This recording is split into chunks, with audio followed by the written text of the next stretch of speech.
Cloud Show. I think we are live now, and you should be with me, which means I really want you to be with me because I want you to call in. This is the hour that we get to talk. If you dial the number, and then I get to find out what's going on with you, and everybody else gets to find out what's going on with you, and they learn from you, and hopefully we can provide some answers together.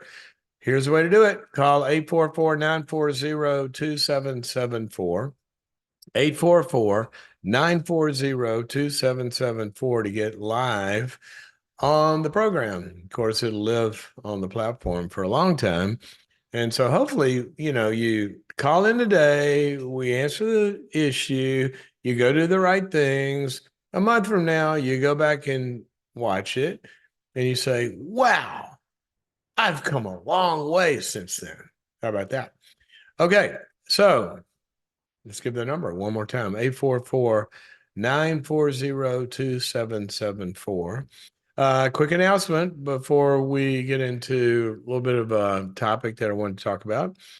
We have a live webinar that you can sign up for, and you have to sign up for it. It's not going to be just broadcast. You have to sign up for it, called Does God Like My Boundaries? That can be a problem. Setting boundaries. People say you're selfish. I thought you were a loving person. I thought you loved me, and you won't do this for me, and all of that stuff. When you set limits on abusive behavior or toxic behavior or any of that stuff, sometimes you get pushback, but sometimes the pushback comes from your own head. So how do you know if that voice inside accusing you of that's really not good what you're doing is a good voice or not? Well, if you're a person of faith, it even gets more confusing because you might feel like, no, God is on my case. He's going to smote me. Wow. And your head's kind of going Old Testament on you, or parts of it anyway. And it gets scary. So join us February 5th, 4 p.m. Pacific time. And of course, you sign up and you can't be there live. You're signed up. And so you can watch it later. And right now, we still have the save 25% with a coupon. Here's the coupon code, WORK25. WORK25. I guess that means is you have to work 25% less to pay for it. Is that right? Math might not be right on that, but you get the idea. Join us live or stream it later. Here's how you sign up. Go to boundaries.me, boundaries.me/my boundaries to get signed up for that. Okay, so here is something I want to talk about today a little bit. I want to throw a word out there. And I want you to listen to this word, and I want you to kind of monitor your internal world when I say this word. Criticism. Now think of receiving criticism. If I called you and said, hey, I got some criticism for you, what would your internal response be? Now, forget whether or not it's good or bad or my motives or the way I'm going to deliver it, or am I for you or against you? We're going to get into all that. But first of all, let's ask the question, when I stand on the planet, how am I oriented towards receiving feedback about myself or something I'm doing or something I did or something I'm thinking or whatever it is? We have feelings, thoughts, attitudes, behaviors, talents, choices, all these things that we do in our lives. And those are generally observed or felt in some way by others, unless we are a forest ranger, live on a mountain somewhere. When we do things, feel things, express things, choose things, execute on things, generally there's a ripple effect, and somebody at least sees it if they don't feel it. And sometimes they look at it and go, I have some thoughts about that, and they're not positive. All right. Well, how do you feel about that? how we feel about criticism can tell us a lot about our own character makeup. Now, by character, I don't mean just moral character. I mean your whole, how you're glued together as a person. And I'm going to start with a sentence. I actually said this on a one thing not too long ago. One things are daily coaching videos that the boundaries.me members get every single day. And if you're not a boundaries.me member, you can go to boundaries.me and get signed up, and you'll get those daily coaching videos. But one of the things I said was something like this. If we are, like if you're watching this on the screen, here's a line right here. If this is where we are, the level at which you are in any aspect of your life, and you're trying to raise the bar a little bit, you want to get better, you want to get healthier, you want to perform better in some way, you want, your marriage to work better, your relationships to work better, your dating life work better, or your goals, whatever it is. Here's where we are, and we want to get to a higher level.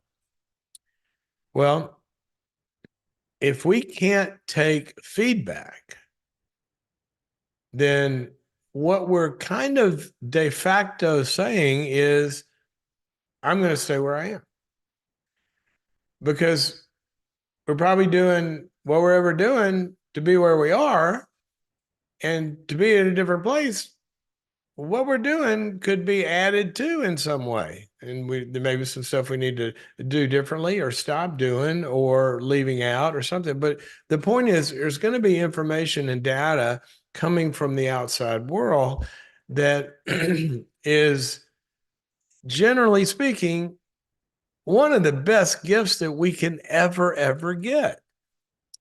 How would you like to be a pilot flying an airplane from LA to New York and you can't take feedback? Well, you can end up in Australia, because your instrument panel, that's what it is. It's a feedback mechanism. It's telling you, am I on the right heading, or have I veered off a little bit, or did I put enough gas in the tank, or am I going to the right altitude, the right speed? See, feedback is such a gift, such a gift. If we can't take it, then we're kind of stuck. Now, what are some of the ways in which we can't take it? Well, I want you to watch for your instantaneous impulse, because you're feeling a little scared about it. If the blood pressure goes up a little bit, or you get a little amped, then you got the fight or flight mechanisms going on. And instantly, what a lot of people do who can't take feedback is they get defensive. They defend themselves against what's coming in, which, when what's coming in may save your life, or at least head it in a different direction. So watch for automatic postures. This is a stance. This is a way of walking around on the planet. If somebody honks a horn at you on the freeway, that could save your life. Some people don't hear it that way. They turn around and start, holding up numbers of their IQ on their hand, if you get that metaphor or analogy or signal, whatever it is.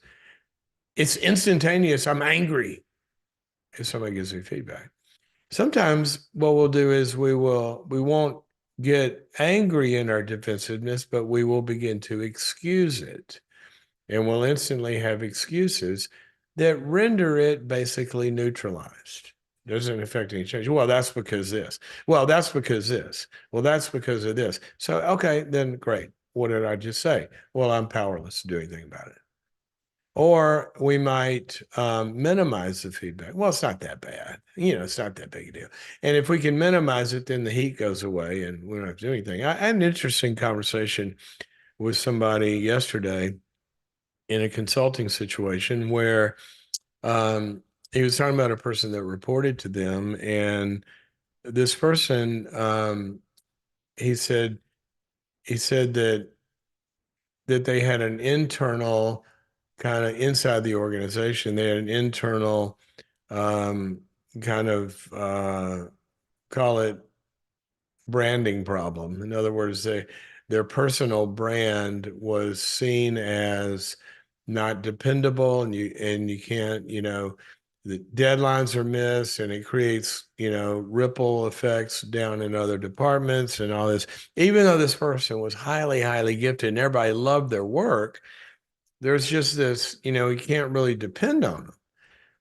And then he said, it's sort of like, this person gets branded as sort of having an integrity problem. He said, I don't really think it's that. I think it's that. And he started to kind of explain it away. And I said, wait a minute, stop. I said, what you're telling me is she says she's going to do something by a certain time and they're waiting on it. It's 5 o'clock that day and it doesn't frequently come. I said,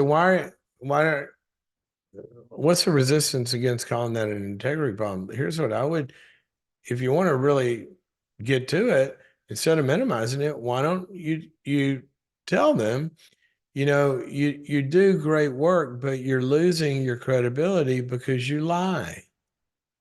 Well, they're not a liar. I go, yes, they are. It said they're going to do it then, and that's not true. So I don't know if they're lying to themselves about thinking they can do it over and over. Now, people make mistakes and stuff happens. I understand that. I'm talking about a consistent pattern. So, and then they go, well, I think they're just trying to keep everybody happy. I said, exactly. They're trying to keep them happy and promise something so the person won't push back or not like it or be upset. And so they tell a lie. Look, here's the thing. He said, well, that sounds so harsh. I go, not if we changed our whole perspective to where it's normalized to say we do some things sometimes that aren't good. And it's normal to notice that and say, you know what, that's just a lie. You're not gonna give it there. And even smile and laugh about it and say, just start telling the truth. You can't make it by 5. And you want to keep them happy. That's just not true. The point is, a lot of times what's going on in our own head about how this person will receive it is what's in their own head. And let's just normalize for all of us that we all make mistakes. And sometimes I remember one time, um, one of my very, very, very, very good friends, I was involved in this, this business thing, and um, they had done something with some expenses or something. Um, and it kind of overspent in some allocated categories or whatever. And and it came up and I said, dude, what, how come you're spending that much on, whatever? And I remember he looked at it and goes, greed. Just, it was so honest. We just laughed. I said, looks like it to me. Why don't you cut back there? He goes, yeah, I will. So the point is, if you go to a recovery meeting, right, it's so cool because by that time they're getting honest and they just kind of like say how they screwed up and everybody claps and laughs but they own it so they can change it. They're not minimizing and excusing it, but internally the allergic reaction to taking feedback is getting minimized. And the more we can minimize it, the internal reaction, the more we're free to actually execute upon it. Now, that's point number 1. So let's get comfortable with it. Point number 2, a lot of people will respond like this. They'll say, well, I don't have enough of a relationship with them, and they just don't have the right to say that to me. And I kind of have a little bit of a problem with that because I understand that there's relational equity and we don't go deep with people we're not close to. And you won't walk up to somebody in a restaurant and say, I can tell by the way you're walking that you're just a lousy person. That's not what I'm talking about. But what if you gave up a feeling that somebody's got to earn the right to have an observation in order for you to use it? Now, I'm not saying they ought to give it. I'm not saying it's the best way to give it, but why can't we just, if somebody's perception is something, why can't we just say, that's interesting. Where'd you get that idea? And be curious about it and just not be fighting feedback. It's just an internal thing. Now let's get to the other side of the coin. Not everybody gives you feedback knows what they're talking about. They have biases.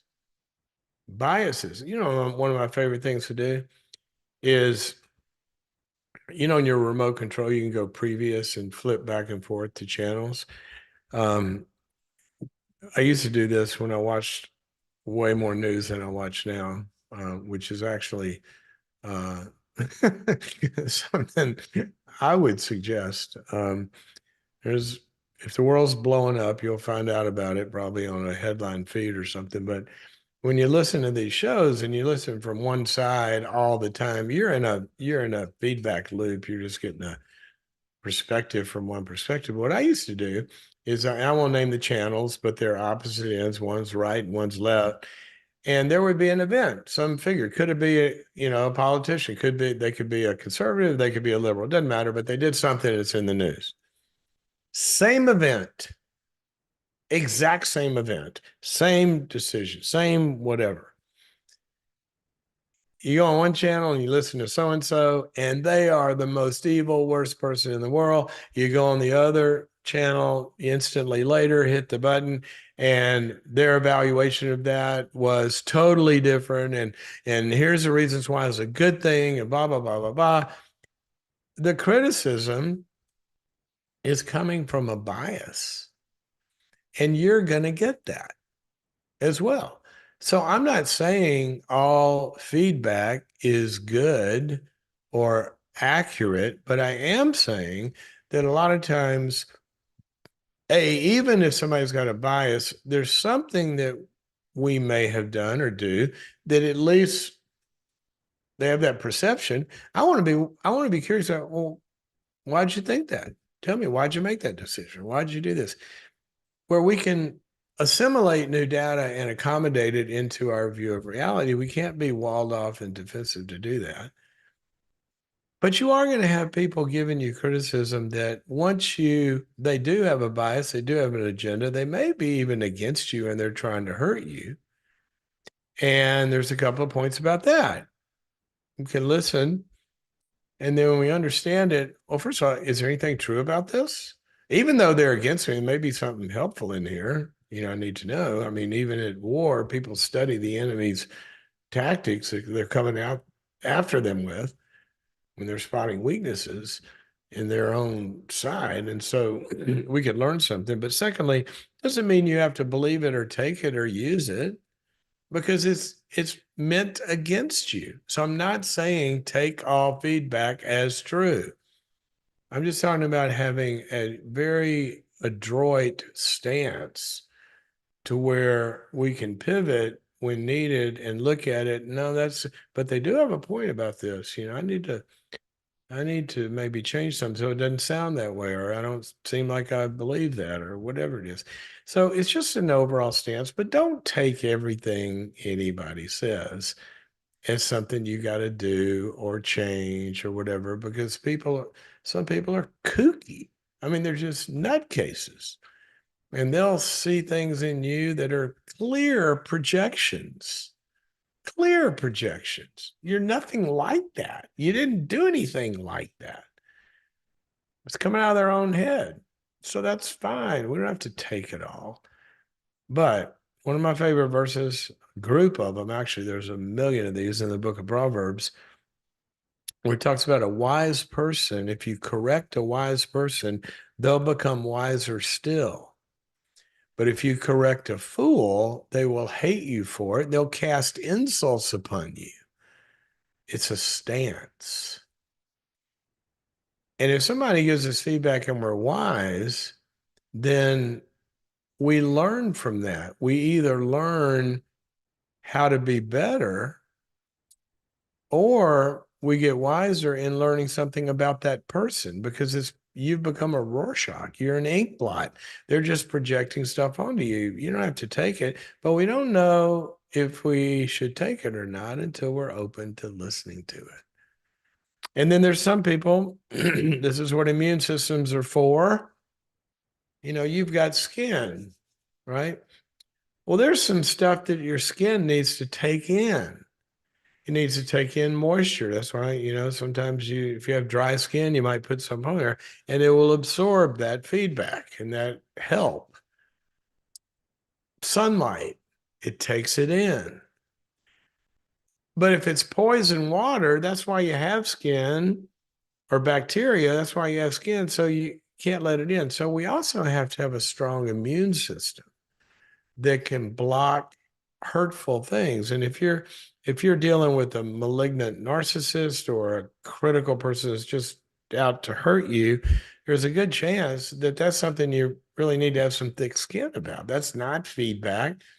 It probably is going to be very useful or helpful because it's usually in the service of themselves, not you. And then one last thing about this, and we'll go to our write-in question for today. By the way, 844-940-2774. If you don't want to be a write-in, you can be a call-in. 844-940-2774. To be able to do that. And I was going to make one last point. Oh, I know what it was. What I like to have in my life is I like to have concentric circles of people that I listen to. In fact, people that I will call and ask for them to give me feedback. Because I need it. I need to get better. I need your feedback on this program. Am I doing it the way that's helpful to you? What do I do that's not helpful? Well, we got some feedback. A couple of weeks ago about it. I had a different painting behind me. I don't know if you noticed we changed, but it was red and scattered paint and all this kind of stuff. And somebody wrote in and said, that looks like a crime scene. And I think it might be triggering to people that have been through something violent. And so I don't know. I wasn't triggered by it. Didn't seem that way to me, but apparently somebody did. So, hey, we changed the background. So thanks for your feedback. We love your feedback. We see it as the breakfast of champions. We're not going to get better if you don't tell us how to get better. And we also need your positive feedback. We need positive feedback, all of us. We need to know, what am I doing that I should keep doing and do more of? That's a good thing to know too. So concentric circles. Have some trusted advisors around you. One of my favorite verses says, in a multitude of counselors, there is safety. No one goes to war without getting a lot of counsel around them first, because people see things we don't see in ourselves and in the plan. I just finished writing a book, and I had a list of readers. And as I was writing the chapters, I would send them to them. And got great feedback, things I had to change, things that sounded offensive that I didn't seem offensive to me, but other people said, yeah, some people are going to hear this like that. And I go, okay, it's helpful. So concentric circles all the way out to the big outside world. And you've always got to ask, what's their agenda? How are they a stakeholder? And leave you with one phrase as we get out of this topic, and that is, don't count your critics, weigh them. Don't count your critics, weigh them. Not all feedback is equal. So we got to evaluate it, know when it's useful and when it's not. But I don't believe we can live without it. So let's go seek it like asparagus. It's good for you. Okay, write-in question. I have a getting started problem. I'm a 37-year-old male, and I know that I need to make changes if I want to live the kind of life I always imagined living. I could lose a few pounds. Okay, I can relate to that. By the way, I'm staying on my program. If you guys have been sharing, when I couldn't walk for those 2.5 years and had all the surgeries. I got so fat, you wouldn't believe it. I've lost 30-ish. Anyway, I still have a few more to go. I could lose a few pounds. I could take my dating relationships more seriously. I could be more ambitious at work. I could play a few less video games and drink a bit less. Just reading the question, I would bet that you really like video games and drinking because you kind of minimize that. I could play a few less video games. Well, if video games are a problem, it's probably not a few less, probably. And if drinking's a problem, it's not a bit less. I mean, one less cocktail if you've had six is probably not going to push you over the sober bar. But I don't and feel like I'm always living in tomorrow. That's a very important sentence right there. I come up with plans, but I never get started. Is there something I can do today that will make the kind of difference that I will feel immediately and might help me get more motivated to get to work? Great question. It's something I think all of us can relate to at some season in life. We know we got to make some changes. We're not quite making them. Um, I just want to focus on a couple of words here. You said the life you imagined. Um, I would want you to get very structured about that. I would want you to say, when you say life, let's pick a timeline. One of the things I do every now and then is I go to my funeral, um, and I think about what's going to be said. And what would I like being said? Because what that means is that's the way people have that I've known and loved will have experienced me. So what do you want written in your obituary? That's the long view, right? It reminds me of the joke of the guy was a real jerk. And at his memorial service, there were only two people there. And the rabbi looks at him and says, well, they're at the grave site. He says, anybody want to say anything? They look at each other, and one of them says, well, his brother was worse. Well, we want people to be able to say better things than that, right? So, but that's the long view. I'm trying to paint a timeline here, but let's go to, what do you want your life to look like in some categories? Okay, you mentioned dating, you mentioned health, you mentioned work. I like to think of the pie of life as three big slices. We have the clinical piece, which is our health, our anxiety and stress and body and blood pressure and energy levels and depression and addictions, all those things we call clinical problems or thriving, the positive side of that. Second big piece of the pie is our relationships, all things relational. You mentioned dating. And the third one is our performance. So broadly, why don't you make three columns and say, here's what I would like to look like in those three areas, right? And then from there, what are some specific goals that I would have to hit in order for that to be true? For example, if I want to be healthier, you said lose a few pounds. What's the weight you're trying to hit? If you're trying to have a dating life, what's your goal by next year?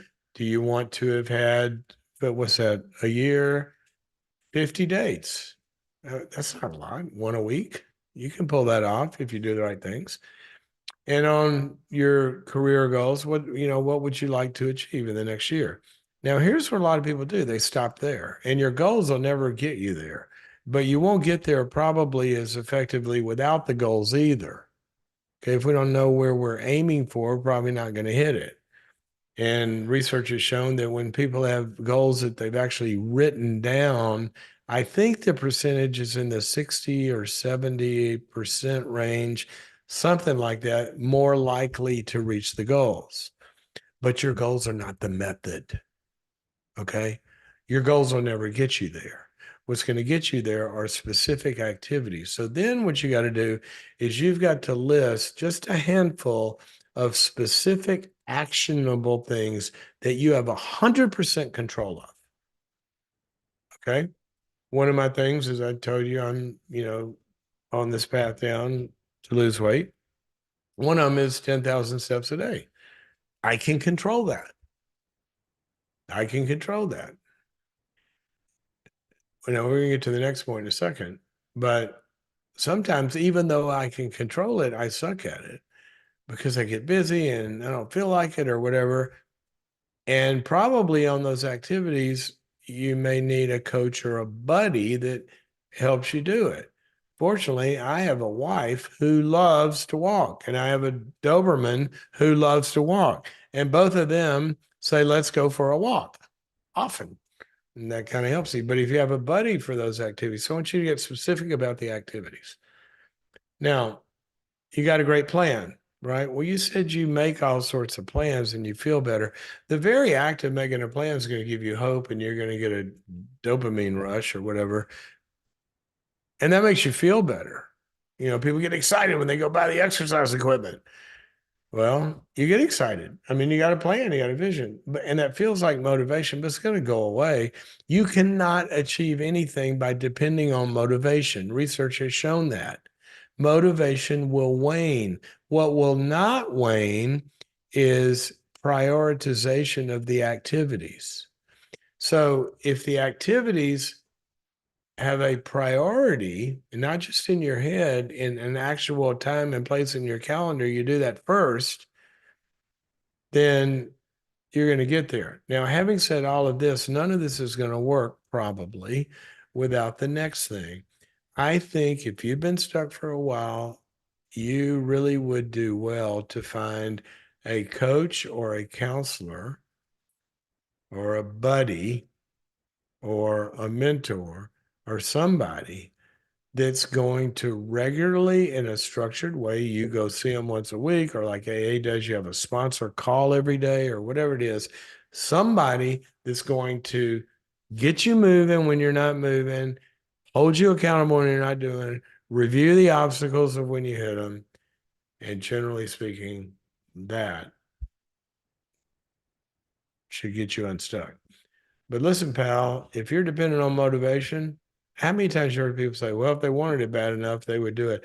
That's just not true. Research has shown that motivation can be inversely correlated to goal achievement. Some people want it so bad that they can't pull it off. And then because they want it so bad, they get more depressed. Hope deferred makes the heart sick, Proverbs says.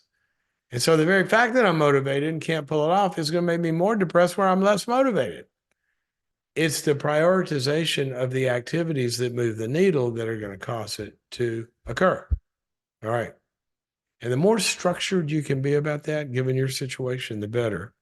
Somebody's trying to get out of debt, set up an auto pay where, you know, every month this amount is going to go to that debt or whatever.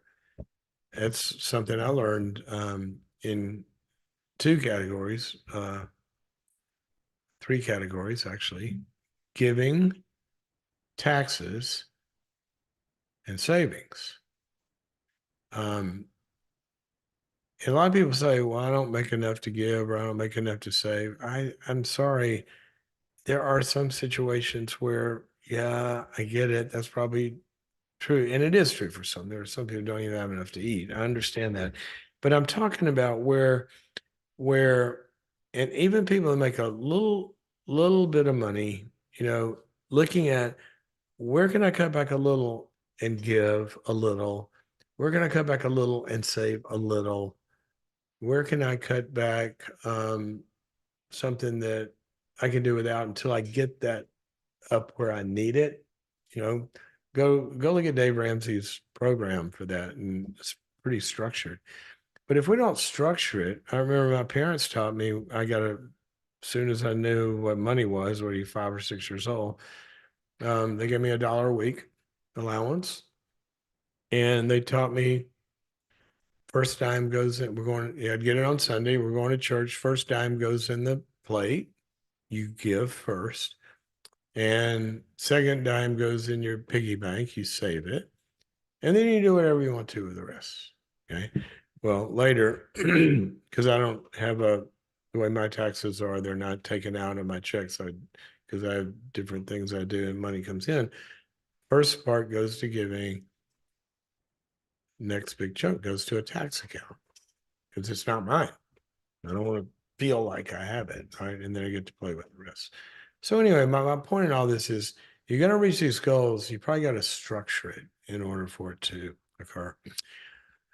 Okay, 844-940-2774. is the number. Um, let's go to our first caller, who is an international caller, a Canuck from Canada. Heather, welcome to the program. Sounds like you got difficult people in your life. How did that happen? Hi, Dr. Cloud. Yes, I guess, well, it's been a 4-year experience of difficult corporation lack of agreement. Nice to talk to you. Thank you. Thank you for calling. Wait, we said difficult corporation. Is this like you got difficult people in your business? It's actually a family property that I live on, and so I'm faced with it every day. I'm the only one that lives here.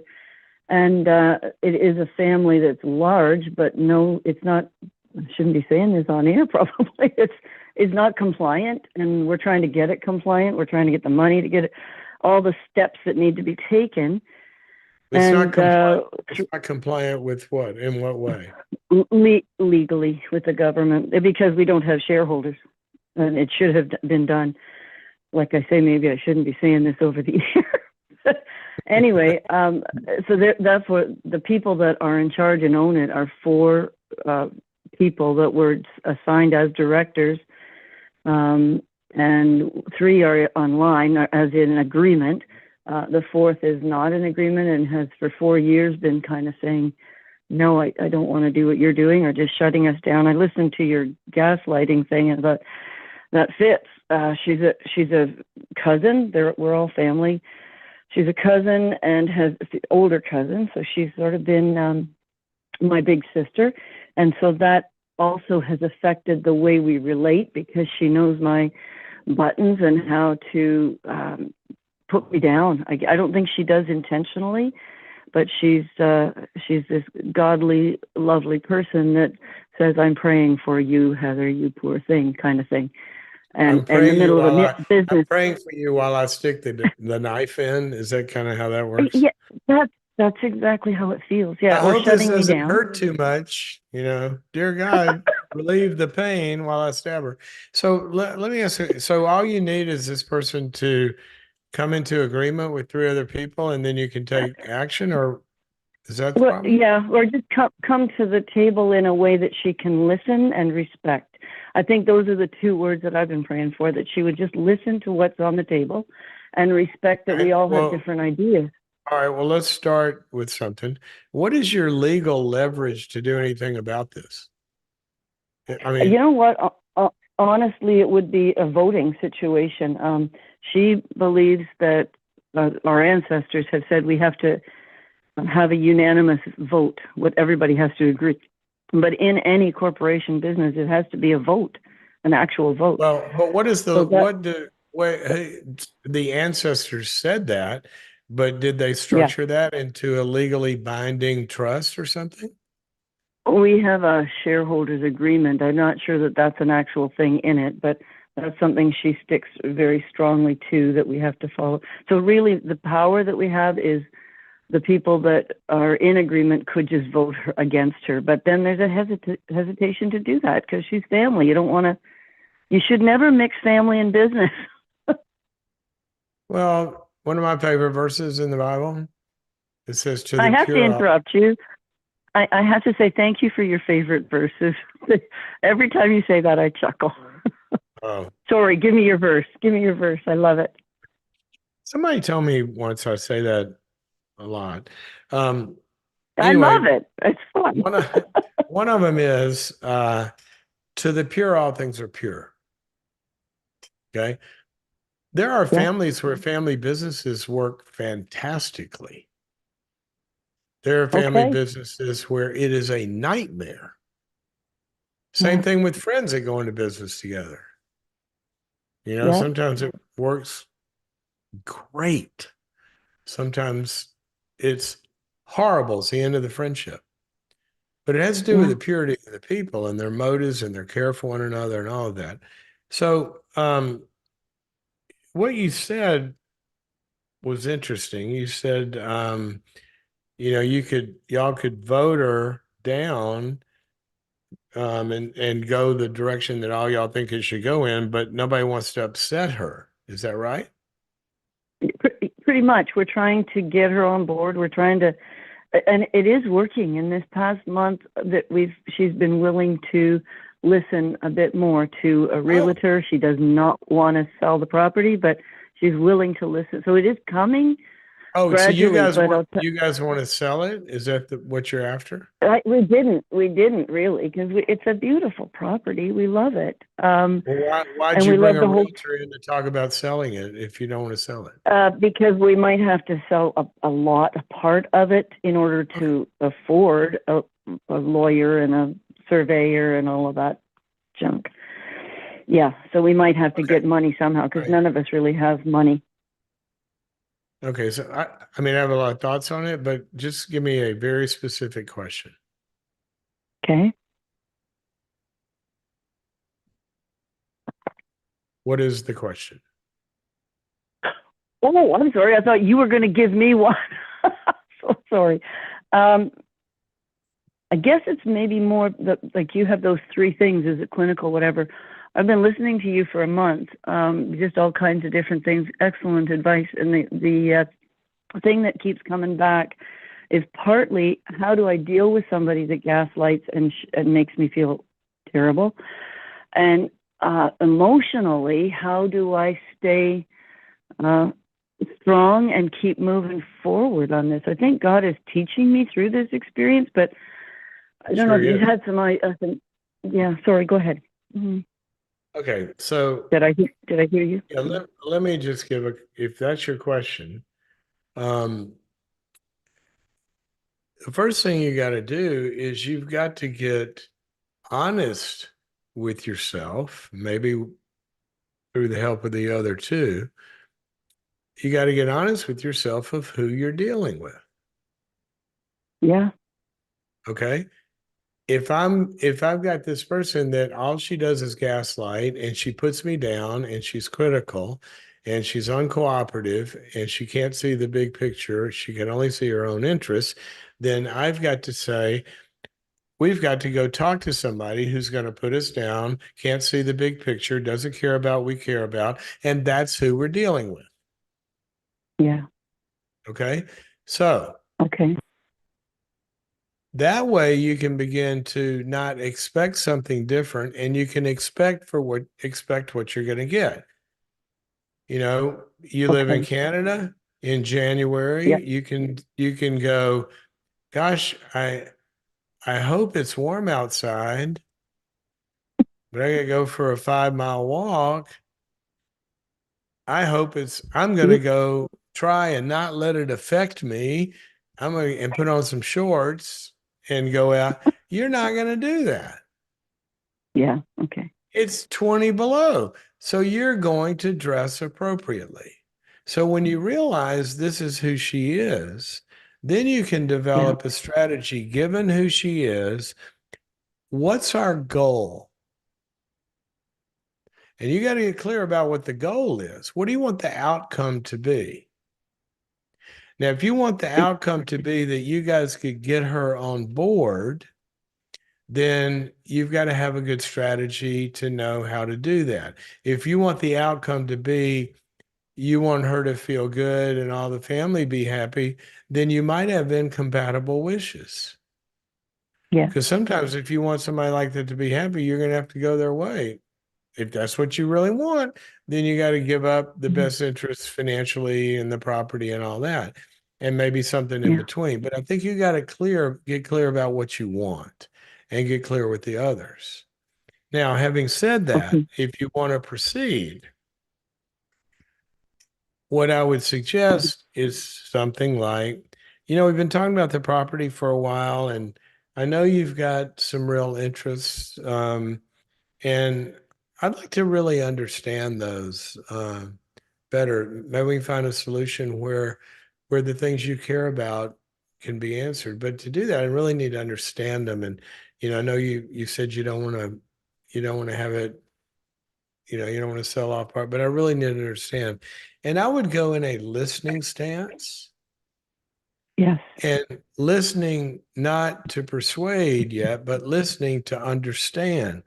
Now, there's two reasons for that. One is the more you listen, then you're going to figure out more what she actually wants or needs, which may give you creative solutions, but it may give you your understanding of what's possible and what isn't, and help devise your strategy better.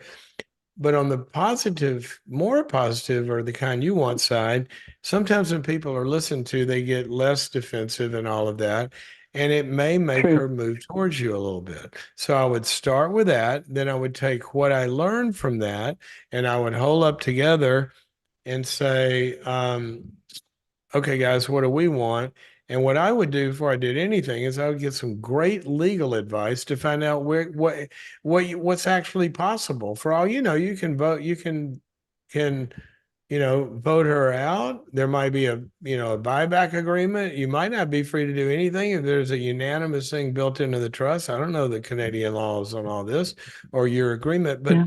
before you go into something, it's good to know where, what kind of ground am I standing on to assert what I want to assert or demand what I want to demand. Otherwise, we're just floating in the air. Yeah. And then the third thing I would do is I would say, if you get to a stalemate, say, you know, why don't we find a good lawyer, a good arbiter that all of us agree on, that we can go discuss this with together and get some feedback. And sometimes you get somebody outside the system, sort of like dialysis, the toxicity can get diminished as it's flowing through somebody else's mouth, and she might hear something different. And then another Yeah. option we always see as an option in difficult stalemates is both of you agree to an objective third party that will make the call. Yeah. For example, That would sometimes make people make the call. go ahead. Sorry, that would make the call of what That direction would, we should go. yeah. I mean, if you say we're going to do what they say, since neither of us can Yeah. agree, and we both agree they're the ones we both trust. A lot of times when people they have a buyout agreement or they're trying to come to a price on something or one partner's trying to buy somebody out, what they'll do is they'll haggle over price and one person says 10, the other says 5. But what they'll do is they'll pick two outside appraisers that they both agree on, and they'll say, we'll take the average of those two or three outside appraisers. That way we're not fighting over our own interests. So there's a lot of Yeah. ways to do this, but it's going to be start by listening. It's going to have some legal help. It's going to suggest that maybe if all y'all could go with a good mediator or attorney or counselor who could kind of metabolize the conversation and then figure out if you've got incompatible wishes. You might want to do the best thing for the property, or you might want to keep her happy. Those may be incompatible. Yeah. Exactly. All right. And that's what we're looking at. Yeah. Thank you so much. Thanks for taking the Okay. time. You're very welcome. I hope that is helpful to you. And It, families are fun, right? Families are fun. Let's go to Regina, who is calling us from North Carolina. She's got a daughter she wants to talk about. Regina, welcome to the program. Loud. Thank you so much for letting me speak with you. You're very Um, welcome. I love your accent because I'm from the South too. oh, thank you. My daughter and friends live in Europe, and they make fun of my accent. Um, Well, my some people, daughter, some people just, they're not as fortunate as us, Regina. They don't know how to that's talk. true. That's true. And they certainly don't understand hospitality. um, recently, Or they well, let probably me, don't understand the redneck's famous last words. Do you know what those are? I don't. Hey, Bubba, watch this. Famous Oh, last. All right. how So y'all tell me, doing? tell me what is your question? Tell me your question. I'm trying to figure out some way to have a peaceful relationship with my daughter. Otherwise, I won't get to see my grandchildren again. That's And sad. she has just briefly, she is a pastor. She's been in Europe for 19 years out of seminary, went as a missionary, now a pastor. So with me, she's one way, and at church, she's another. She speaks Say that such last part. contempt. Say that last part again. What's one way and another? With me, she's everything she says to me is with contempt. And at church, they think she's great because she's bringing in lots of new people. What's an example? What's an brings- example of contempt? She screams at me and calls me horrible names. And I was Wow. just there at Christmas. She's done this since she was a teenager. Before then, we were very close. I've been to counseling many years, and the ones that know her and know me, they know how she is, and there's nothing I can do that is right. That's really I could sad. let her go. I could. I've come to terms through much prayer and Bible study for many years that I could let her go, but that means not having a relationship with my grandchildren. And I was just there at Christmas, and my plan was to be there 4 weeks, which was agreed. It wasn't a surprise or anything, and I kept making sure it was okay if I stayed and all that. And I had never been there at Christmas, and I was told to leave 2 weeks early, and it wasn't because of anything that I knew I had done. I don't know what when I she did. told you she wanted you to leave, what did she say the reason was, and how did she tell you? Well, it was on Christmas Eve that her husband told me, and he and I have always gotten along great. But he took a vow when he married her, I think it's 12 years ago now, that he would always defend her even when she's wrong. And so now Who did he? appears Whoa. I Who know, did he? Who did he crazy. make that vow to? To her? To her in the wedding vows. She added that to his vows to her. She added it? Yes, sir. She's amazing. Yeah. Can Yes, I go she back and is. get that She's put very in mine? smart. Yeah, it sounds like it.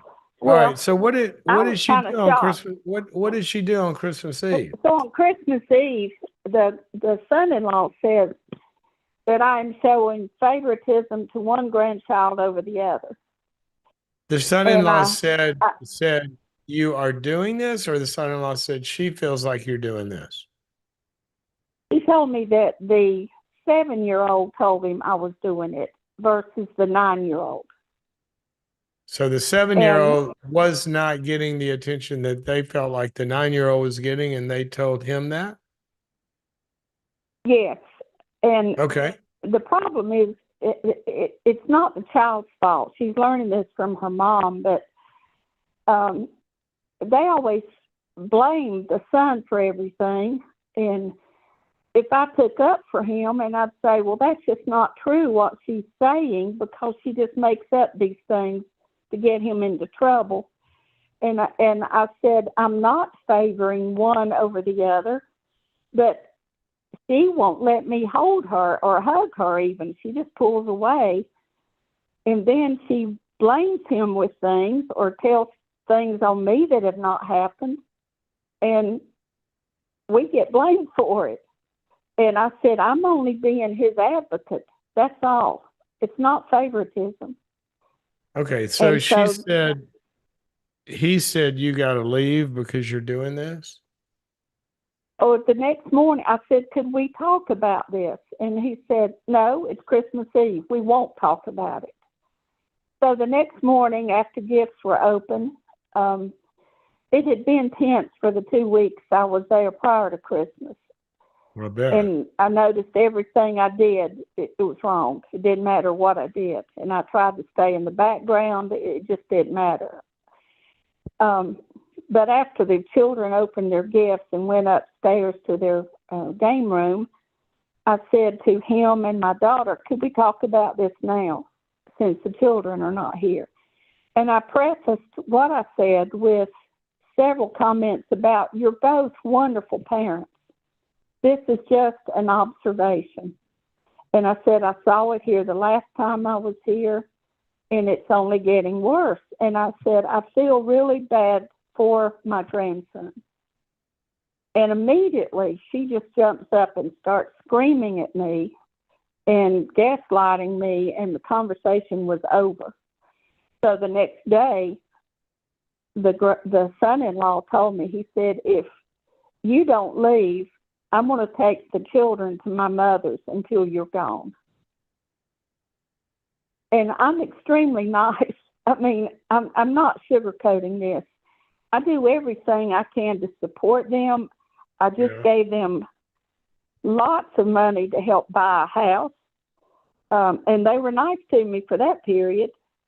That was only in June. But then I get there this trip, and it's like, it's such contempt. Okay. And from day one, have you heard from them since Christmas? no. And No. I called on January 10th to see if I could speak with my grandson just to wish him happy birthday. And he held the phone for him, but I did not see her. And they let me speak with him, but just in asking him, well, how's school? Did they sing happy birthday to you? He would look to her for an answer before he would. And he and I have always just been kind of buddies. He's just that type of kid. Is he's But the I one that feel gets sorry picked for on? him. Yes, he's the one that even Okay. when something happens Right. that he's not remotely Yeah, he concerned with, gets kind of he'll say, "Is scapegoated in it?" the family, it sounds like. So, Yeah, for the sake of time here, give me your question. Sounds horrible. I know she's a narcissist, and I take responsibility for my part in that. And being an only child, I raised her not accountable for things I should have held her accountable for. But I can't have a relationship with her. It's just impossible. I'm It just sounds heartbroken. pretty impossible. So, what's the question? How can what do I do about my grandchildren? I called 3 times Sunday, and I was not able to talk with them. And I don't think they're going to let me have a relationship with them, and that hurts more than anything. Mainly for the children. I don't want them to think I just quit loving them and suddenly disappeared. Yeah. Well, Regina, it sounds like you have a lot of care for the whole group of them, but especially the kids. I do. I don't, the way she's probably not willing to go talk to anybody together with you either, right? Well, she's 6,000 miles away. Well, But we tried it when she was by Zoom. in college. Okay, but that's She an wouldn't option. do I that. mean, I would throw that out there. You might find a good family counselor and suggest that to her. Say we can do this on Zoom. People do She doesn't. teletherapy. Yeah, I'm sorry. She doesn't see that she has any problem. It's all me. I understand, but And you can word it. You can word it as your problem. A lot of people like this don't think they have a problem, but you could say something like, "I know that you're really not happy with me, and I certainly don't want to do things that make you unhappy. So I would love for us to let's talk with a counselor to see what I can do to make that different." You could just pose it like that. okay, Not about saying she I'll has a try. problem. But I yeah, I would just try don't that. have And then much. the second thing that I would say, and I got to run, but the second thing I would say is this. Um, what you might want to do, and you could probably um, write a letter or an email or something. If it can't be done by phone, if you can do it by phone, great. Say, and just kind of wave the white flag and say, you know, you've made it pretty clear that you don't want to talk to me. I would like for that to be different. But until it is or whatever, I'd like to know what I could do to make it different. If you could tell me, so we could work this out. But setting that aside for a moment that you don't want to talk to me, I really do love the kids, and I would like to be the best grandmother for them that they can have. And so I'd like to work out an arrangement where even though we're not having a relationship, that we might could kind of work together so they have a relationship with their grandmother. And I would like that. And so you could cordon that off separately from the relationship with her and ask for what's a way that we could do that and just leave it, kind of uh, uninfected from the relationship with her. That'd probably be my next step. And my heart goes out to you, Regina. Thank you for your call. And I hope that gets to a better resolution.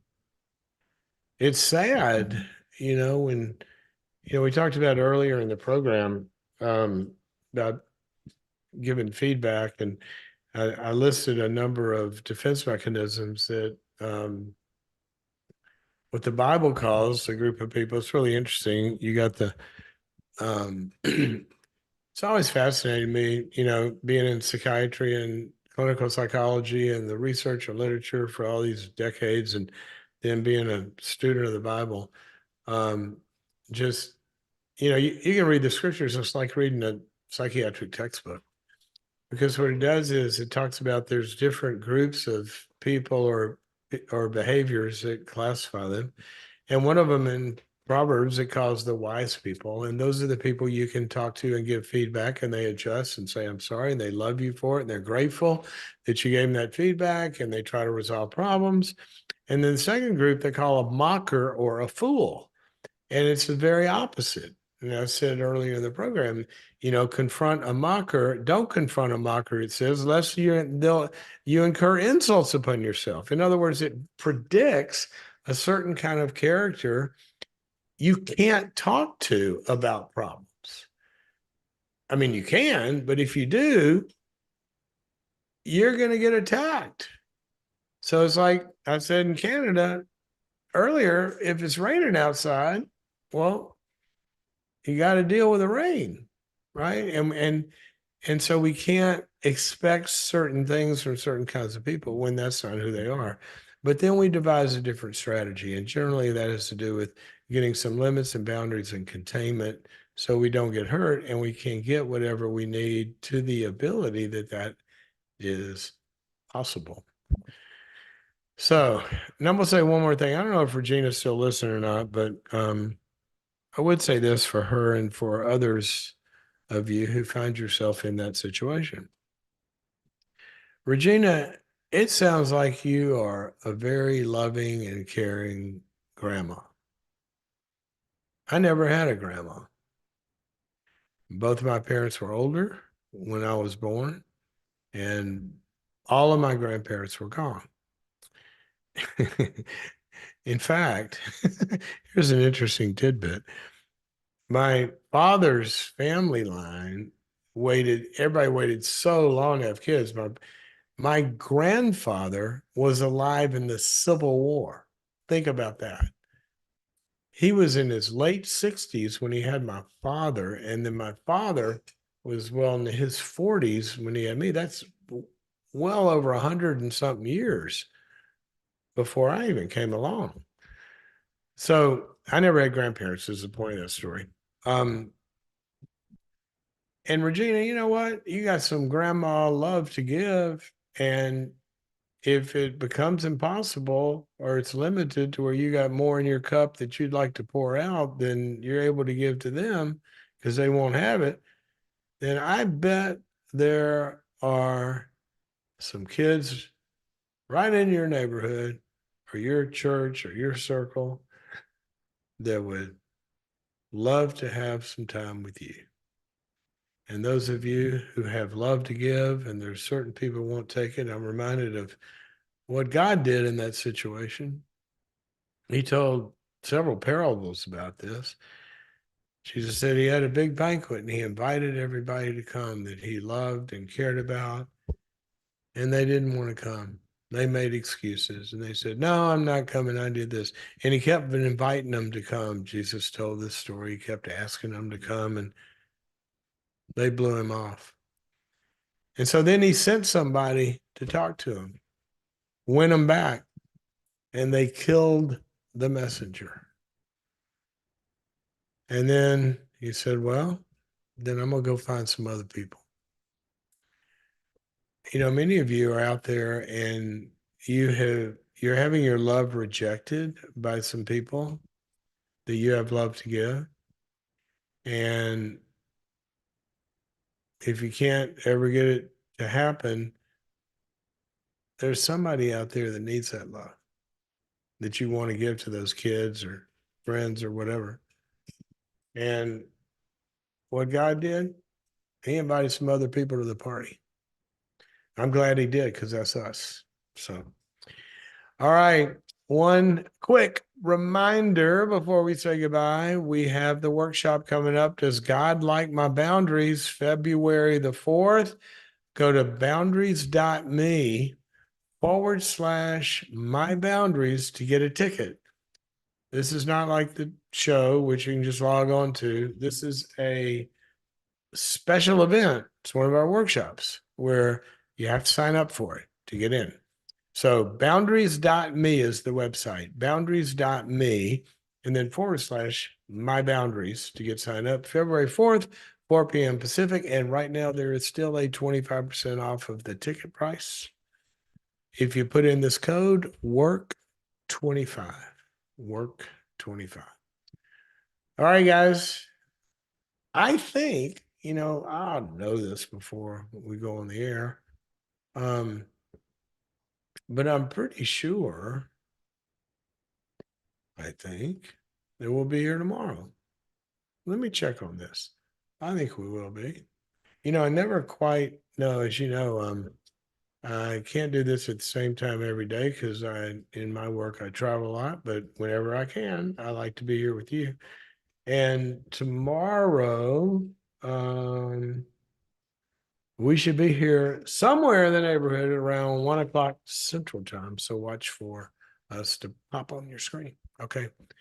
It's been good being with you guys. See you next time. Bye.